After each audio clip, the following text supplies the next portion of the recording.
go? Why are you doing this project again, Kevin?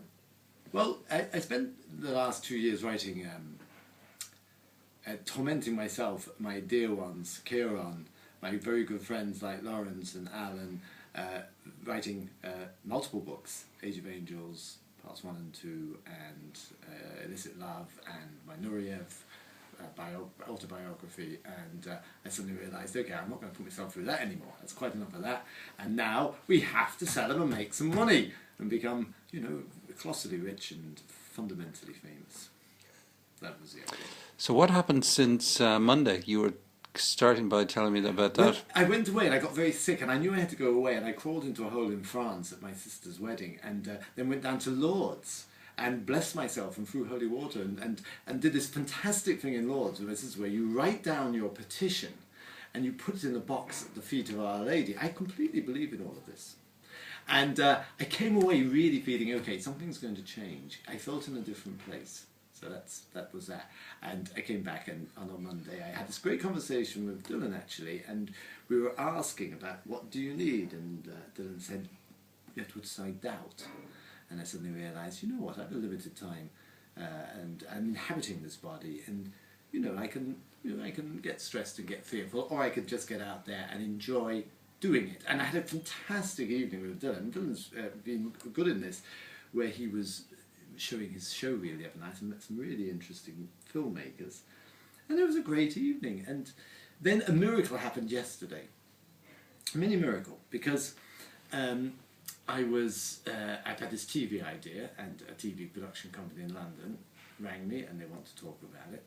But that was secondary to the second thing that happened yesterday, where I'd finished this book on Nureyev, who I was a ballet dancer, and I knew him and loved him, and he was just a genius, and he changed my life. And my son performed with Nureyev. But I have loads of pictures of Nureyev when he came to Dublin just before he died, but I have none of the 60s when he was at his peak. And these would be really difficult pictures to get, because there would be people like Richard Abenden and Leslie Spat and Keith Money. And they're taken in the 60s. I was thinking, how the hell am I going to get copyright permission? Most of them are probably dead by now. So I went on Google yesterday, the book's finished, and I need 4 or 5 pics. I picked out Keith Mooney, as I thought he was called. I Googled him. He had an address in Ireland. I went, this is really weird. Underneath the address in Kerry was a telephone number.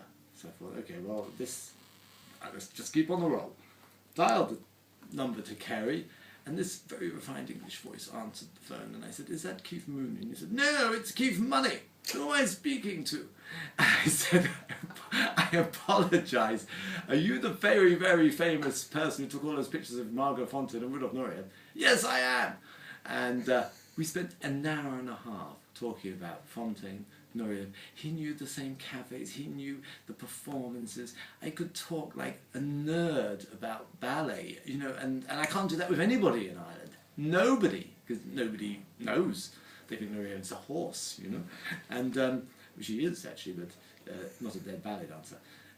And it was just fantastic. And then at the end, he said, he was sort of humming and hawing and saying, well, I can't really look up the original photos, and I can't do this. And I said, well, maybe if I buy, some of your fantastic books and I copy them professionally. And he said, yes, you do that, and you can use my photos. So a mission accomplished. And I've got Keith Mooney's Money's photos for my book, and I'm going to ask him to write the foreword, which is it's sort of an unbelievable twist of good fortune. Thank you, Our Lady. That sounds really good, Kevin. I'm so glad. Okay, just wait for the next episode.